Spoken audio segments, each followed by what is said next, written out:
పహల్గాం దాడులకు ఇండియా ప్రతీకారం తీర్చుకోవడానికి రంగం సిద్ధం చేసుకుంది. ప్రధానమంత్రి నరేంద్ర మోదీ ఇండియన్ ఆర్మీతో పాటు ఎయిర్ ఫోర్స్ నావికా దళానికి పూర్తి స్వేచ్ఛ ఇచ్చారు. ఇక మీరెలా చేస్తారో, ఎప్పుడు చేస్తారో, ఏం చేస్తారో మీ ఇష్టం. మీకు కావలసిన అన్ని వనరులను సమకూర్చడానికి తాను సిద్ధంగా ఉన్నానని హామీ ఇచ్చారు.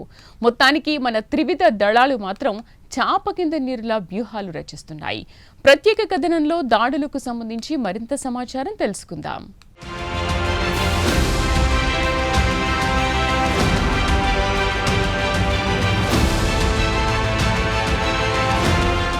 గత నెల 22వ తేదీన పాకిస్తాన్కు చెందిన లష్కర్ టెర్రరిస్టులు పెహల్గాంలో టూరిస్టులపై దాడులు చేసి 26 మందిని అత్యంత పాశవికంగా చంపేసింది. ఇండియాను రెచ్చగొట్టింది. దాడులకు ప్రతీకారం తీర్చుకోవడానికి ఇండియా బ్లూ ప్రింట్ తయారు చేస్తుంది. ఒకవేళ ఇండియా దాడులు మొదలు పెడితే ముందుగా మసూద్ అజర్ టెర్రర్ క్యాంప్, అలాగే లష్కర్ ప్రధాన కార్యాలయం, హఫీజ్ సయీద్ రహస్య స్థావరం, ఆర్మీ చీఫ్ అసీం మునీర్ కార్యాలయం, ప్రధానంగా మొదటి ఇన్స్టాల్మెంట్ లో ఈ 5 కీలక ప్రదేశాలపై దాడులు చేయాలని ఇండియన్ ఎయిర్ ఫోర్స్ లక్ష్యంగా పెట్టుకుంది. పొరుగున ఉన్న పాకిస్తాన్ లో టెర్రర్ క్యాంపులను ఇక శాశ్వతంగా నామరూపాలు లేకుండా చేయాలని లక్ష్యంగా పెట్టుకుంది. ముందుగా ఇస్లామాబాద్ లోని పాక్ ఆర్మీ చీఫ్ అసీం మునీర్ కార్యాలయంపై దాడులు చేయడానికి సిద్ధంగా ఉందని తెలుస్తోంది. కాగా ఇండియాలో ఇప్పటి వరకు జరిగిన దాడుల వెనుక పాక్ ఆర్మీ ప్రధాన కార్యాలయం పాత్ర అత్యంత కీలకంగా మారింది. 2019 నాటి పుల్వామా దాడుల్లో 40 మంది సిఆర్పీఎఫ్ జవాన్ల మరణానికి ప్రధాన కారణం ఆర్మీ హెడ్ క్వార్టర్స్. కాగా అప్పుడు మునీర్ పాకిస్తాన్ కు చెందిన గూఢచార సంస్థ ఐఎస్ఐ చీఫ్ గా ఉన్నారు.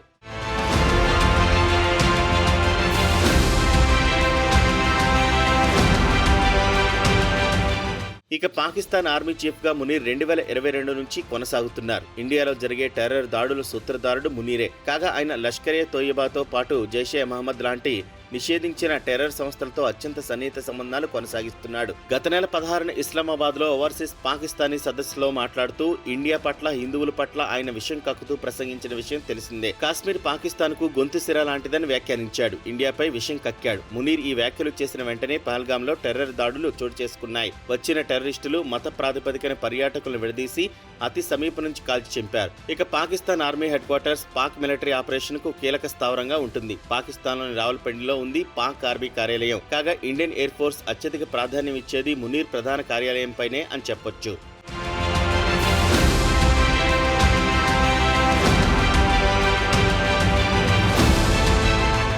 అయితే రావల్పిండి నుంచి అందుతున్న సమాచారం ప్రకారం జనరల్ అసీం మునీర్ పహల్గాం సంఘటన జరిగిన తర్వాత నుంచి భార్య పిల్లలను విదేశాలకు పంపించి తాను కూడా రహస్య ప్రదేశంలో దాక్కున్నాడని పుకార్లు షికార్లు చేస్తున్నాయి. ఏప్రిల్ 26 నుంచి ఆయన కనబడడం లేదు. ఇక నెక్స్ట్ టార్గెట్ మాత్రం హఫీజ్ సయీద్ రహస్య స్థావరంపై ఉంటుంది. ఇండియాకు మోస్ట్ వాంటెడ్ టెర్రరిస్టు. ఇండియాలో పలు టెర్రర్ దాడుల సూత్రధారుడు కూడా సయీదే. 2008లో ముంబై దాడుల కీలక సూత్రధారుడు హఫీజ్ సయీద్. కాగా యునైటెడ్ నేషన్స్ సయీద్ ను గ్లోబల్ టెర్రరిస్ట్ గా ప్రకటించింది. ప్రస్తుతం అతను బహిరంగంగా కనిపించడం లేదు. లాహోర్లోని రహస్య స్థావరం నుంచి తన టెర్రర్ కార్యకలాపాలను కొనసాగిస్తున్నాడు. మిలిటరీ నిపుణుల సమాచారం ప్రకారం తన ఎల్ఈటీ టెర్రర్ గ్రూప్ ను పాకిస్తాన్లోని పంజాబ్ ప్రావిన్స్ లోని ముర్దికే ప్రాంతం నుంచి పనులు చక్కబెడుతుంటాడని చెబుతుంటారు. లష్కర్ అనుబంధ సంస్థ ది రెసిస్టెన్స్ ఫ్రంట్ లేదా టీఆర్ఎఫ్ పహల్గాం దాడుల బాధ్యతను టీఆర్ఎఫ్ తీసుకున్నట్లు ప్రకటన విడుదల చేసింది. తర్వాత మాట మార్చి దాడులతో తమకు సంబంధం లేదని మరో ప్రకటనలో వివరించింది.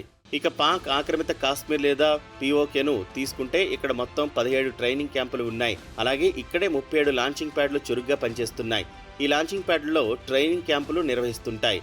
ఎల్ఈటీ, జైషే మహమ్మద్ లాంటి ఉగ్రవాద సంస్థలు వీటితో పాటు పలు టెర్రర్ గ్రూపులను పర్యవేక్షిస్తుంటాయి. ఇండియాలో జరిగే టెర్రర్ దాడులకు ఇక్కడి నుంచే టెర్రరిస్టులను ఎంపిక చేసి పంపుతుంటారు. పొరుగున ఉన్న జమ్మూ కాశ్మీర్లో జరిగే టెర్రర్ దాడులన్నీ పీఓకే నుంచి వచ్చిన టెర్రరిస్టుల పనే. కాగా మెజారిటీ టెర్రర్ లాంచింగ్ ప్యాడ్లు ప్రధానంగా పీఓకేలోని రావల్కోట్, కోట్లీలలో పెద్ద ఎత్తున టెర్రర్ గ్రూపులకు ఇక్కడే శిక్షణ ఇస్తుంటారు.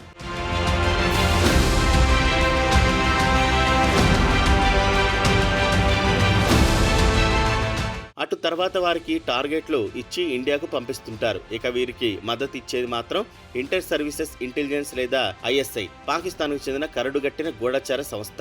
ప్రస్తుతం పాకిస్తాన్లోని పలు టెర్రర్ గ్రూపులకు ఐఎస్ఐ తన వంతు సహాయ సహకారాలు అందిస్తోంది. ముఖ్యంగా ఇండియాకు వ్యతిరేకంగా ఈ టెర్రరిస్టులను ఎగదోస్తోంది.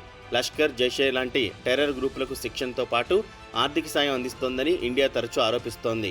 ఒకవేళ ఇరు దేశాల మధ్య యుద్ధం మొదలైతే ఇండియా లక్ష్యం ఇస్లామాబాద్లోని ఐఎస్ఐ ప్రధాన కార్యాలయం కూడా ఉంటుందని నిపుణులు అంచనా వేస్తున్నారు.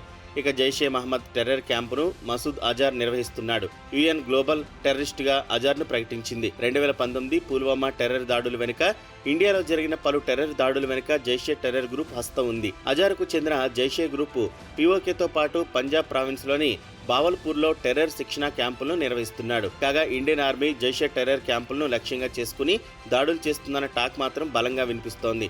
ఇక ఇండియా విషయానికి వస్తే ఈ టెర్రర్ క్యాంపులతో పాటు అసీం మున్నీర్కు మద్దతు ఇస్తున్న వారికి కూడా గుణపాఠం చెప్పాలని ఆలోచిస్తోంది. పాకిస్తాన్కు ఒకవైపు చైనా, మరోవైపు తుర్కియా ఆయుధాలు సమకూర్చి ఇండియాపైకి ఎగదోస్తోంది.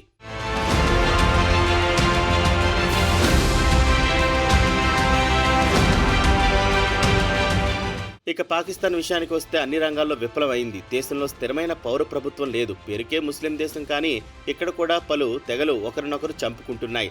ఉగ్రవాద సిద్ధాంతాలు కలిగిన ఆర్మీ చీఫ్లున్నంత వరకు దేశం పురోభివృద్ధి చెందదు. పౌర ప్రభుత్వాన్ని పరిగణలోకి తీసుకోదు. ప్రస్తుతం మిలిటరీలో కూడా మునీర్కు వ్యతిరేకంగా తిరుగుబాటు జరుగుతోందని వార్తలొస్తున్నాయి.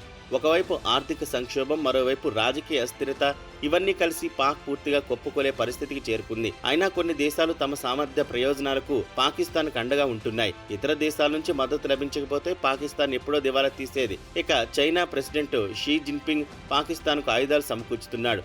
అలాగే తుర్కియా కూడా చేతనైనంత పాకిస్తాన్కు సాయం చేస్తోంది. ఇస్లామిక్ దేశాల్లో పట్టు సాధించడానికి తుర్కియా ప్రెసిడెంట్ ఎర్దోగాన్ తన వంతు ప్రయత్నం చేస్తున్నాడు. తాజాగా పహల్గాం దాడులు జరిగినప్పుడు పాక్ ప్రధాని షహబాజ్ షరీఫ్ తుర్కియాలో ఉన్నాడన్న వార్తలొచ్చాయి. ఈ దాడుల గురించి ముందే సమాచారం తెలుసుకున్న షరీఫ్ తనపై అప్రతిష్ట రాకుండా తుర్కియాకు వెళ్లాడని చెబుతున్నారు.